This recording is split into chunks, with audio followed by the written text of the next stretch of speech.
I can't see if that second shop is spinning yet because the barracks that is hiding that machine shop is hiding it from the observer view too. BoxeR finally going to scout ForGG last, but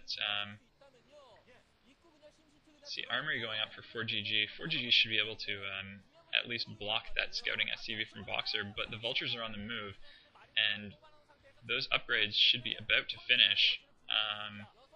Yeah, there's vulture speed now. Mines should be following along shortly if they're not already done.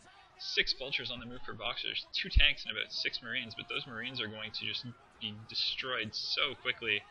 That's all of the marines down. The tanks are going down the ramp, and BoxeR is mining up the top of ForGG's ramp. He has killed the SCV building that expansion command center, and he's cut off ForGG's tanks from getting there. So BoxeR is going to be able to wail away at that command center and probably force it to cancel. The problem for BoxeR, if there can be said to be one here, because he's taken an advantage, but how does BoxeR press his advantage? ForGG's got the higher tech units, he's got the academy building, he'll soon have scans to clear those mines. So, while ForGG has been set back, it's an open question whether he's been set back enough.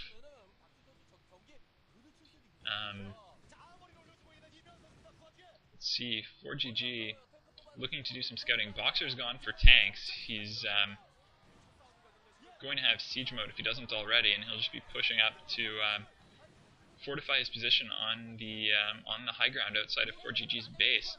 Second factory is going up for ForGG as well, and I guess that would be siege mode researching.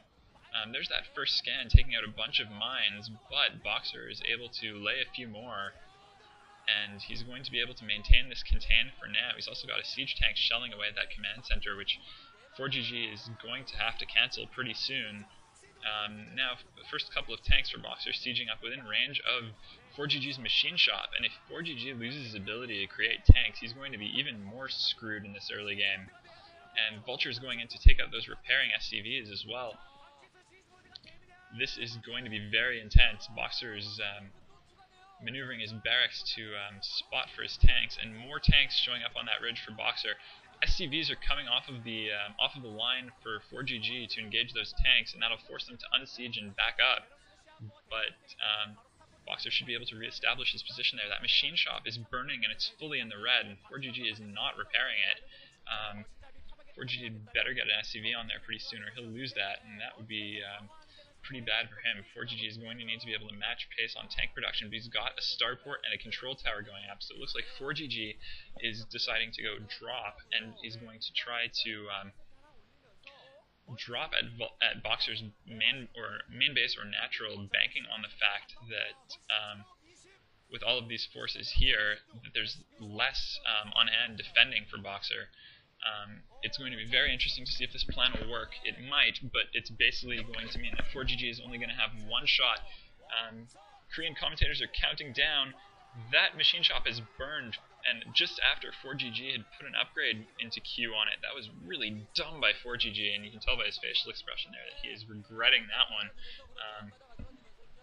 Maybe he just thought he had still had an SCV repairing it and just missed that one dying or something, but yeah, just a clumsy maneuver. There's a second command center, a fresh command center going up for ForGG in his base, and there's that dropship loaded up with vultures, and let's see what BoxeR has in terms of reserve units at home to defend against this.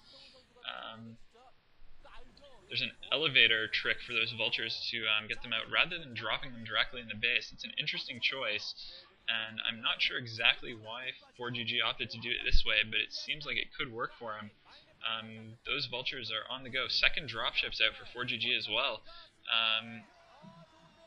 There we go, the jig is up. The vultures have been spotted, but BoxeR's only got this one tank, and that was rallied out.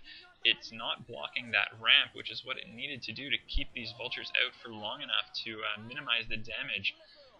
BoxeR's pulling a couple of tanks back to defend this and running his SCVs to his natural, but this is really bad for him. 2 more dropships are on the way, coming along the northern edge of the map, and this could be enough to seal the deal right here. BoxeR's factories at the natural might be able to reinforce this in time, but it's really tough to say. This is going to be very close. ForGG is lifting some buildings off. including a factory there, which is going to slow his production for a little while, but BoxeR's economy is getting ravaged by these vultures in his main and now in his natural. These drops for ForGG look like they'll be able to clean up BoxeR's forces there. Nice bit of dropship micro picking those tanks up for ForGG as well. BoxeR is losing all of his SCVs at the natural. That starport for ForGG is going to burn down as well if he's not very quick to repair it, but BoxeR has got so few SCVs that I don't know how he's going to maintain an economy at this point. Both of the players are about militarily even, but ForGG still has an economy to build more units with. BoxeR's main command center has been forced to lift. In the meantime, BoxeR has the high ground position outside of ForGG's base, but has no real way to push down into it. No SCVs mining for BoxeR at all right now. This is disastrous for BoxeR, though he was definitely playing very well. I think just a little bit of multitasking failure in for BoxeR in letting that drop happen. BoxeR's also lost his spotting barracks, and his Goliaths, which are range upgraded, managed to drive that Wraith back, but not before it's too late. In the meantime, BoxeR's landed his second command center elsewhere to get another scan going, or maybe that was a third that he built for expanding purposes, but BoxeR is not able to push down that ramp to into ForGG's base. He's managed to take out the gas and that starport, but ForGG has managed to take out BoxeR's entire economy.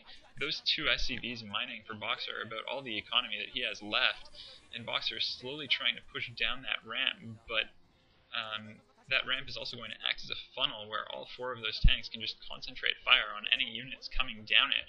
So BoxeR, it looks like his advance is going to be stopped dead, and that drop by ForGG, a very clever play, managed to save him there. I think ForGG has managed to outmaneuver the very crafty Terran Emperor BoxeR here in this match.